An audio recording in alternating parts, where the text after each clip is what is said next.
Sub conscious mind వెనక దాగి ఉన్న శక్తి ఏంటి, ప్రతి మనిషిలో సబ్ కాన్షియస్ మైండ్ ఎలా పనిచేస్తుంది అనే విషయాలు ఈరోజు తెలుసుకుందాం. మనం ఆలోచించే ప్రతి ఆలోచన, అనుభూతి చెందే ప్రతి భావోద్వేగము మన అంతరంగంలో నిశ్శబ్దంగా ప్రతిదీ ఒక నిశ్శబ్ద శక్తి ప్రతిదీ రికార్డ్ చేస్తుంది.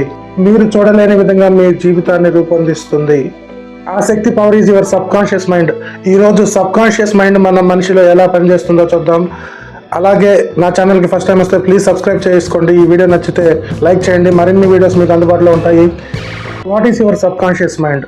మన ఆలోచనలు, థాట్స్, లాజిక్స్, డెసిషన్స్ కేవలం 10% మాత్రమే కాన్షియస్గా పనిచేస్తాయి. కానీ లోపల దాగి ఉన్న 90% sub conscious mind. Your subconscious mind controlling your habits, emotions, అలాగే మన ఆరోగ్యాన్ని కూడా ప్రభావితం చేస్తుంది సబ్ కాన్షియస్ మైండ్. ఉదాహరణకి మనం ఊపిరి పీల్చుకోవాలని, రెప్ప మూయాలని, ఆహారాన్ని నవలాలని, ఆహారాన్ని డైజెస్ట్ చేసుకోవాలని చెప్పి మనం అనుకోము. మన సబ్ కాన్షియస్ మైండ్ ఆటోమేటిక్గా చేస్తుంది. భయము, ఎమోషన్స్, ఉత్సాహము అన్ని ఆటోమేటిక్గా జరిగిపోతూ ఉంటాయి.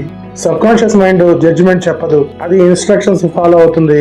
మీరు పదే నేను అతి మంచివాడిని కాదు అని చెప్పి చెప్తూ ఉంటే మీ సబ్ కాన్షియస్ మైండ్ కూడా అదే పదే చెప్తూ ఉంటుంది. దానినే సత్యంగా అంగీకరిస్తుంది. నేను బలవంతుడిని, నేను సమర్థుల్ని, నేను ఆ పని చేయగలను అని చెప్పి అనుకుంటూ ఉంటే యువర్ సబ్ కాన్షియస్ మైండ్ కూడా అదే చెప్తుంది. పని చేయడానికి సహకరిస్తుంది. ఉదాహరణకు 2 వ్యక్తులు పరీక్షలో విఫలమవుతారు. ఒకరు నేను దేనికి పనికిరాని వాడు అనుకుంటాడు, చదువుకు నేను పనికిరాని వాడు అనుకుని చదువు మానేస్తాడు. మరొకరు నేను ఒక ప్రయత్నం చేస్తాను, నేను గెలవగలను అని చెప్పి అనుకుంటాడు. ఇద్దరు తమ వేర్వేరు ఆలోచనలతో తమ మైండ్ నింపుకుంటారు. వేర్వేరు విత్తనాలు తమ మైండ్లో నాటుకుంటారు. వాళ్ళ మనసులో ఏదైతే నాటుకుంటారో అదే రిఫ్లెక్ట్ అవుతుంది. ఉదాహరణకు 7 సంవత్సరాల పిల్లలకి సబ్ కాన్షియస్ మైండ్ బాగా పనిచేస్తుంది. ఆ వయసులో చాలా ఓపెన్ గా ఉంటుంది, అన్నిటినీ అంగీకరించేదిగా ఉంటుంది. ఆ వయసులో పిల్లలు ఏది విన్నా, ఏది ఆచరించినా అది అంతర్గత నమ్మకంగా మారుతుంది. అది బలమైన నమ్మకంగా మారుతుంది. పెద్దయ్యే వరకు చాలా ఉపయోగపడుతుంది. ఒక పిల్లవాడు డబ్బు సంపాదించడం బాగా కష్టం అని వింటే అతడు డబ్బు సంపాదించడం కష్టం అని నమ్ముతూ పెరుగుతూ ఉంటాడు. కానీ నువ్వు డబ్బు సంపాదించగలవు అని చెప్పి నమ్మకంగా నీ మనసులో అనుకుంటూ ఉంటే కొన్ని రోజులకు నువ్వు డబ్బు సంపాదించే వాడిగా, బలవంతుడిగా తయారవుతావు. నమ్మకం అతని బలం అవుతుంది. సబ్ కాన్షియస్ మైండ్ అనేది మనం రిపీటెడ్ గా చేసే పనుల మీద ఆధారపడుతూ ఉంటుంది. ప్రతిరోజు ఒకే ఆలోచన రిపీటెడ్ గా జరుగుతూ ఉంటే అది నమ్మకంగా మారుతుంది. ఆ నమ్మకం అలవాటుగా మారుతుంది. ఆ అలవాటు డెస్టినీ మీద ప్రభావం చూపుతుంది. ఉదాహరణకి పళ్ళు తవ్వుకోవడం, డోర్ లాక్ చేయడం గురించి ఆలోచించండి. మీరు దానిని ప్లాన్ చేస్తారా, లేక మీ సబ్ కాన్షియస్ మైండ్ ఆటోమేటిక్గా చేస్తుంది? మనం రిపీటెడ్గా ఏవైతే పనులు చేస్తూ ఉంటామో వాటిని మనం ప్లాన్ చేయాల్సిన అవసరం లేదు. ఆటోమేటిక్గా అవే జరిగిపోతూ ఉంటాయి.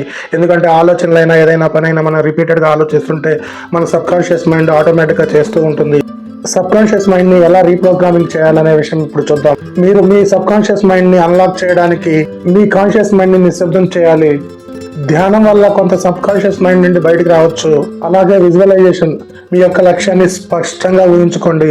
మీ సబ్ కాన్షియస్ మైండ్ నుండి వాస్తవాన్ని గ్రహించండి. అఫర్మేషన్స్, ప్రతిరోజు మీకు అనుకూలమైన విషయాల గురించే వినండి. అవే రిపీటెడ్ గా చేయండి. నేను నమ్మకంగా ఉన్నాను, ఐఎమ్ కాన్ఫిడెంట్, నేను అవకాశాలను అందిపుచ్చుకోగలను అని చెప్పి అనుకోండి. Your subconscious mind reprogram అవుతుంది. మీరు పాజిటివ్గా ఆలోచించడం ప్రారంభిస్తారు. స్లీప్ ప్రోగ్రామింగ్, నిద్రపోయే ముందు అనుకూలమైన విషయాలను వినండి. అప్పుడు మీ కాన్షియస్ మైండ్ చురుగ్గా పనిచేస్తుంది. ప్రతిరోజు సానుకూలమైన విషయాలను రాయడం, ప్రతిరోజు సానుకూలమైన భావోద్వేగాలను గురించి రాయడం మీ మనస్సును అభివృద్ధి చేసుకోవడానికి మీకు ఎంతగానో ఉపయోగపడుతుంది. The power of emotion, sub conscious mind మాటల కంటే భావాలను ఎక్కువగా అర్థం చేసుకుంటుంది.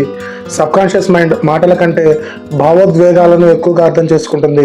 మీరు ఒక ఆలోచనలను బలమైన భావాలను జోడించినప్పుడు మంచి లేదా చెడు అనే ఆలోచనలు లోతుగా మీ మనసులో నిల్వ చేయబడుతుంది. ఉదాహరణకు ఒక ఎగ్జామ్లో ఫెయిల్ అయితే సిగ్గుపడితే ఆ భావోద్వేగం మీ మనసులో అలానే ఉండిపోతుంది. మీరు మళ్ళీ ప్రయత్నించడానికి ఆ భావోద్వేగం అడ్డుపడుతుంది. కానీ మీరు మీ విజయాన్ని ఆనందంతో మీరు దృష్టీకరణ చేస్తే మీరు విజయం చేకూర్చవచ్చు. కానీ మీరు విజయాన్ని ఆనందంతో దృశ్యమానం చేసుకుంటే ఆ భావోద్వేగం ఒక ప్రేరణగా మారుతుంది. అలాగే నెగిటివ్ థాట్స్, నెగిటివ్ థింకింగ్ అనేది ఒక మానసిక తోటలో ఒక కలుపు మొక్క నాటడం లాంటిది. సబ్ కాన్షియస్ మైండ్ మంచి లేదా చెడును ఫిల్టర్ చేయదు. అది మీరు దానిని తినిపించిన దానికి పెంచుతుంది. ఉదాహరణకు నాకు ఎప్పుడు జబ్బు వస్తుందని చెప్పి మీరు పదే పదే బలంగా నమ్మడం వల్ల మీ సబ్ కాన్షియస్ మైండ్ మీ శరీరాన్ని బలహీనపరుస్తుంది. కానీ నేను ఎప్పుడు ఆరోగ్యంగా ఉంటాను అని చెప్పి మీరు మనసులో అనుకుంటే మీ శరీరం వైద్యానికి కూడా సహకరిస్తుంది. కొన్ని రియల్ లైఫ్ లో జరిగే ఎగ్జాంపుల్స్ చూద్దాం. ఇప్పుడు థామస్ ఆల్వా ఎడిసన్ ప్రతిరోజు తన ఆవిష్కరణల గురించి ఊహించుకుంటూ ఉంటారు. పాజిటివ్ థింకింగ్స్ తో ఆలోచిస్తారు. ఎన్నిసార్లు ఫెయిల్ అయినా అతను ఒకరోజు సక్సెస్ సాధిస్తాడు. ఇక్కడ అతని సబ్ కాన్షియస్ మైండ్ అనేది పాజిటివ్ దృక్పథంతో ఉండటం వల్ల అతను సాధించగలిగాడు. ప్రతి ఆటకు ముందు అథ్లెట్ తను విజయం సాధించగలనని చెప్పి తన విజయాన్ని ముందుగానే ఊహించుకుంటాడు. అప్పుడు తను విజయం సాధించడానికి పాజిటివ్ థింకింగ్ అనేది సబ్ కాన్షియస్ మైండ్ ఇక్కడ చాలా ఉపయోగపడుతుంది. భగవద్గీతలోని శ్రీకృష్ణుని మాటలు వింటే మనకి ఇలా అర్థమవుతుంది. యద్భావం తద్భవతే. మీరు నమ్మినట్లుగా మీరు అవుతారు. మీరు ఏదైతే నమ్ముతారో మీరు అదే అవుతారు అని చెప్పి మనం భగవద్గీతలోని ఒక కోట్ని ఉదాహరణగా తీసుకోవచ్చు.